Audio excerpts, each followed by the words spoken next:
इस वीडियो में Vedanta share biggest news लगा रहा हूं, किंतु आपसे छोटी सी रिक्वेस्ट है, वीडियो में लाइक दे दीजिए प्लीज़। वेदांता लिमिटेड की लंदन स्थित माता पिता वेदांता रिसोर्सेज बढ़ते कर्ज के ढेर से त्रस्त हैं। उसे अभी भी 1 अप्रैल से शुरू हुई इस वित्तीय वर्ष में $2.2 बिलियन का कर्ज चुकाना है।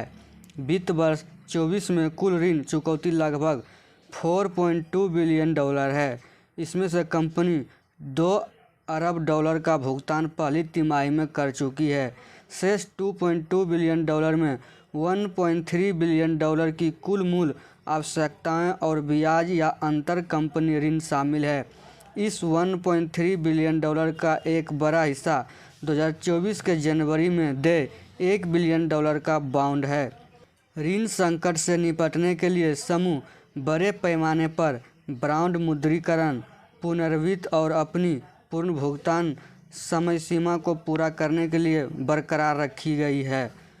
कमाई के लिए सामान भंडार के हस्तांतरण पर निर्भर है।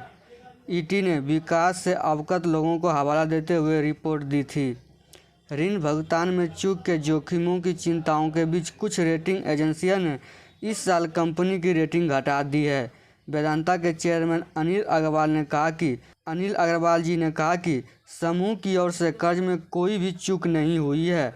रॉयटर्स की रिपोर्ट के अनुसार वेदांता और भारत के आईटी मंत्रालय ने टिप्पणी के अनुरोध का जवाब नहीं दिया है, जिसे व्यापक रूप से प्रधानमंत्री नरेंद्र मोदी के सेमीकंडक्टर पशु के लिए एक झटका के रूप में देखा गया था। फॉक्सकॉन ने सोमवार को $19.5 बिलियन के सेमीकंडक्टर जेबी से अपनी वापसी की घोषणा की थी। यहाँ यह याद रखना जरूरी है कि दुनिया की सबसे बड़ी अनुबंध इलेक्ट्रॉनिक निर्माता फॉक्सकॉन और वेदांता ने पिछले साल गुजरात में सेमीकंडक्टर और डिस्प्ले उत्पादन संयंत्र स्थापित करने के लिए एक समझौता पर हस्ताक्षर किए थे। इलेक्ट्रॉनिक निर्माता ने कारणों के बारे में विस्तार से बताए बिना एक बयान में कहा कि फॉक्सकॉन ने तय किया है कि वह वेदांता के साथ संयुक्त उद्यम पर आगे नहीं बढ़ेगा। फॉक्सकॉन ने कहा कि दोनों पक्षों में संयुक्त उद्यम को समाप्त करने के लिए पारस्परिक रूप से कॉल किया था और वह अब पूर्ण स्वामित्व वाली वेदांता कंपनी से अपना नाम हटा देगी। हालांकि ताइवानी कंपनी ने 11 जुलाई को घोषणा की कि धातु से तेल समूह वेदांता के साथ प्रस्तावित सेमीकंडक्टर संयुक्त उद्यम पर परस्पर रूप से अलग होने के लिए सहमत होने के बाद फॉक्सकॉन भारत के लिए प्रतिबद्ध है। फॉक्सकॉन आईफोन और अन्य एप्पल उत्पादों को असेंबल करने के लिए विश्व स्तर पर प्रसिद्ध है। हाल ही के वर्षों में कंपनी अपने व्यवसाय में विविधता लाने के लिए चिप्स का विस्तार कर रही है। कुछ समय से वेदांता फॉक्सकॉन को रुकते हुए देखा जा रहा था, क्योंकि यूरोपीय चिप निर्माता एसटीएम इलेक्ट्रॉनिक्स को एक भागीदार के रूप में शामिल करने की बातचीत में गतिरोध आ गया था।